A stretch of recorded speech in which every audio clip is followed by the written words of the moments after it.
نحمده ونصلي ونسلم على رسوله الكريم أما بعد فأعوذ بالله من الشيطان الرجيم بسم الله الرحمن الرحيم والضحى صدق الله العظيم إن الله وملائكته يصلون على النبي يا أيها الذين آمنوا صلوا علیہ وسلموا تسلیما بآواز بلند پڑھیے الصلاۃ والسلام علیک یا سیدی یا رسول اللہ۔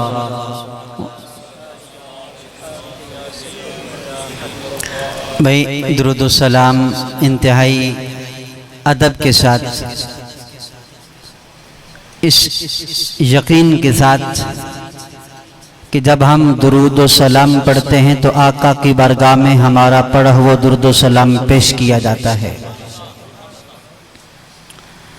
بآواز بلند انتہائی ادب کے ساتھ پڑھیے الصلاۃ والسلام علیک یا وعلی آلک واصحابک یا سیدی یا حبیب اللہ۔ آج کا یہ خوبصورت پروگرام جو کہ برادرم راجہ عدنان صاحب اور ان کے برادران کے والد محترم راجہ محمد افضل صاحب مرحوم ان کی سال ثواب کے لیے ہے۔ تقریباً 1 گھنٹے سے محفل جاری ہے اور جو اہل خانہ نے دعا کا ٹائم دیا انشاءاللہ العزیز اسی ٹائم پر ہی ہم دعا کریں گے۔ مختصر وقت ہے، انتہائی توجہ کے ساتھ آج کا یہ خوبصورت سبق ہم نے پڑھنا ہے۔ مختلف موضوعات ذہن میں تھے مگر دوران محفل جو ذہن میں موضوع بنا تو سوچا کہ اسی کے متعلق ہی آج ہم پڑھ لیں۔ بڑا خوبصورت بڑے کمال والا سبق ہے جو آیت مقدسہ سورہ الضحیٰ کی پہلی میں نے تلاوت کی۔ سب سے پہلے ہم اس کے شان نزول کی طرف جاتے ہیں۔ مختلف شان نزول ہیں مگر جو شان نزول میں روح المعانی کے زیر نظر آپ کی نظر کرنے لگا ہوں، حضرت عبداللہ بن مسعود رضی اللہ تعالیٰ عنہ روایت کرنے والے ہیں کہ آقا کریم صلی اللہ علیہ وسلم حجرہ عائشہ سے باہر تشریف لائے کیونکہ کچھ سورتیں مقدسہ 2 دفعہ نازل ہوئی ہیں، تو اس سورت کے متعلق بھی مفسرین کی رائے یہ ہے کہ یہ 2 دفعہ نازل ہوئی ہے۔ تو جناب حضرت عبداللہ بن مسعود رضی اللہ تعالیٰ عنہ فرماتے ہیں کہ آقا علیہ السلام حجرہ عائشہ سے باہر تشریف لائے اس حال میں کہ آقا علیہ السلام نے غسل مبارک کیا ہوا تھا، چہرے پر رونق تھی، ویسے بھی بڑا حسین چہرہ، ویسے بھی بڑا با کمال چہرہ، مگر جب آپ نے غسل کر لیا رونق دوبالا ہو گئی۔ آپ جیسے باہر تشریف لائے سیدنا صدیق اکبر رضی اللہ تعالیٰ عنہ آپ کسی کام کے سلسلہ میں آقا علیہ السلام کا انتظار کر رہے تھے۔ صحابہ کرام آقا علیہ السلام کے دیکھنے کے لیے تڑپ رہے تھے۔ آقا علیہ السلام تشریف لائے، صدیق اکبر نے آقا کے چہرے کو دیکھا تو بے اختیار پکار اٹھے سبحان اللہ، بے اختیار ان کی زبان سے نکل گیا، کیونکہ آقا علیہ السلام کا چہرہ ویسے بھی بڑا خوبصورت، اور پھر غسل کر لیا۔ غسل کر لینے کے بعد چہرے کا نکھار اور بڑھ گیا، رونق اور بڑھ گئی۔ رونق بڑھی تو صدیق اکبر رضی اللہ تعالیٰ عنہ نے جب چہرہ مصطفیٰ دیکھا، جب چہرہ والضحیٰ دیکھا، جب نبی کے چہرے کا دیدار کیا، بے اختیار پکار اٹھے سبحان اللہ۔ جب صدیق نے پکارا صحابہ کرام بھی پکار اٹھے تو رب کائنات نے آقا کے اس چہرے کی قسم اٹھاتے ہوئے سورہ والضحیٰ کو نازل فرما دیا۔ فرمایا والضحیٰ، چاشت کے وقت کی قسم، آقا کے چہرے کو چاشت کے وقت کے ساتھ نسبت دی۔ حالانکہ جو روشنی کا وقت ہوتا ہے وہ عین دن کے وقت ہوتا ہے جس وقت سورج صحیح چمکتا ہے، مگر چاشت کے وقت کو اللہ تعالیٰ نے کیوں کہا؟ نبی کے چہرے کو اس کے ساتھ مناسبت کیوں دی؟ سبب کیا تھا؟ مفسرین کرام نے لکھا، علامہ اسماعیل حقی علیہ الرحمہ فرماتے ہیں کہ چاشت کے وقت سورج کی وہ روشنی جو زمین کی طرف سفر کرتی ہے، جب وہ روشنی پھولوں پہ پڑتی ہے تو پھولوں کے اندر نکھار پیدا ہوتا ہے، جب وہ روشنی پھلوں پہ پڑتی ہے پھلوں کے اندر ذائقہ پیدا ہوتا ہے، جب وہ زمین کے اندر سے اگنے والے ہر قسم کے غلے پہ پڑتی ہے، رب اس وقت کی روشنی کی کرن کی وجہ سے پھلوں کو ذائقہ عطا فرماتا ہے، پھولوں کو نکھار عطا فرماتا ہے، جانداروں کو جان عطا فرماتا ہے۔ رب کائنات کی ہر چیز کو اس وقت کی کرن کی وجہ سے ایک زندگی عطا فرماتا ہے۔ فرمایا حبیب سورج کے کرن پڑے، پھلوں کو ذائقہ، پھولوں کو رونق، ہر جاندار کو جان۔ اے حبیب آپ کا چہرہ بھی اسی طرح ہے، جب آپ کے چہرے کی کرن کسی مومن کے دل پہ پڑتی ہے تو وہ مومن کا دل جو پہلے ابو بکر کا دل تھا، اس کرن پڑنے کی وجہ سے وہ ابو بکر صدیق بنے۔ وہ دل جو پہلے صرف عمر تھے، وہ کرن پڑنے کی وجہ سے عمر فاروق بنتے گئے۔ اے حبیب وہ کرن پڑی عثمان تھے، عثمان کے دل پر تو وہ عثمان غنی بنے۔ جب علی شیر خدا کے دل پر پڑی تو اے پیارے حبیب وہ علی سے علی المرتضی بنے۔ حبیب جس کے دل پہ آپ کے چہرے کی کرن پڑتی چلی گئی وہ دل زندہ ہوتا چلا گیا، اور قیامت تک جس کے دل میں چہرے مصطفیٰ کی کرن پڑتی رہے گی وہ دل ہمیشہ زندہ ہوتا رہے گا۔ اور اس کرن کے لیے فاصلے کوئی معنی نہیں رکھتے، زمان و مکان کوئی معنی نہیں رکھتا، شرط یہ ہے کہ وہ دل کرن قبول کرنے والا ہو، وہ روشنی قبول کرنے والا ہو۔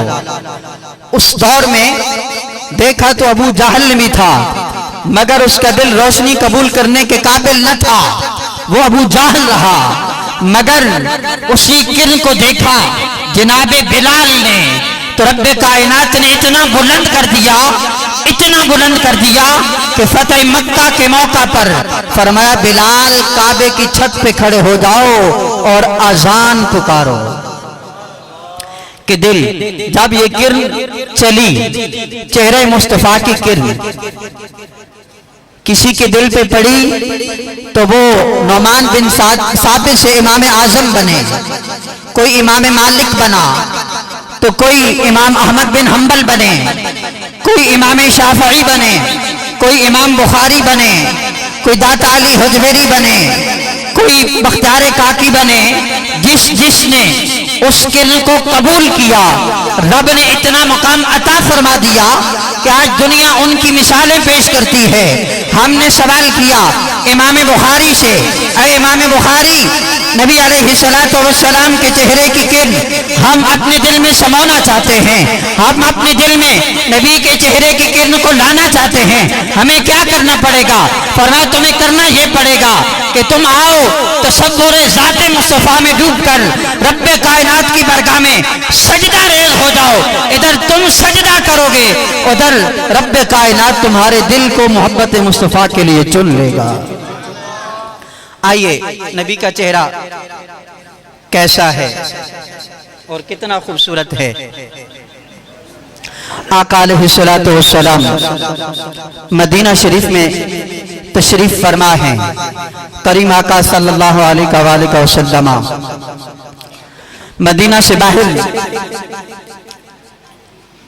بیابان کی طرف تشریف لائے، ایک خاندان مکہ سے وہاں پر خیمہ زن تھا۔ آقا علیہ السلام نے جب ان کے پاس دیکھا ایک سرخ اونٹنی